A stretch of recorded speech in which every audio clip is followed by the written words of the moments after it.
আসসালামু আলাইকুম। Channel 21 news টেলিভিশনে আপনাদের স্বাগত জানাচ্ছি। আমি হালিমা দেওয়ান রিয়া। আসন্ন জাতীয় ভিটামিন এ প্লাস ক্যাম্পেইন 2026 উপলক্ষে মুন্সিগঞ্জে সাংবাদিক অবহিতকরণ সভা অনুষ্ঠিত হয়েছে। মুন্সিগঞ্জ সিভিল সার্জন কার্যালয়ের সম্মেলন কক্ষে আয়োজিত সভায় আগামী 28 জুন অনুষ্ঠিতব্য ক্যাম্পেইনের বিভিন্ন দিক তুলে ধরা হয়। সভায় জানানো হয় 6 থেকে 11 মাস বয়সী শিশুদের নীল রঙের এবং 12 থেকে 59 মাস বয়সী শিশুদের লাল রঙের ভিটামিন এ ক্যাপসুল খাওয়ানো হবে। স্বাস্থ্য বিভাগের কর্মকর্তারা বলেন, শিশুদের রোগ প্রতিরোধ ক্ষমতা বৃদ্ধি ও অপুষ্টি প্রতিরোধে এই কর্মসূচি গুরুত্বপূর্ণ ভূমিকা পালন করবে।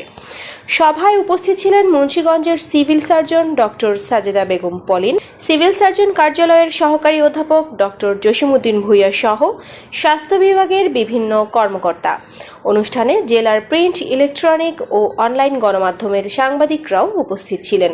এ সময় অভিভাবকদের নির্ধারিত কেন্দ্রে শিশুদের নিয়ে এসে ভিটামিন এ ক্যাপসুল খাওয়ানোর আহ্বান জানানো হয় এবং কর্মসূচি সফল করতে গণমাধ্যমের সহযোগিতা কামনা করা হয়।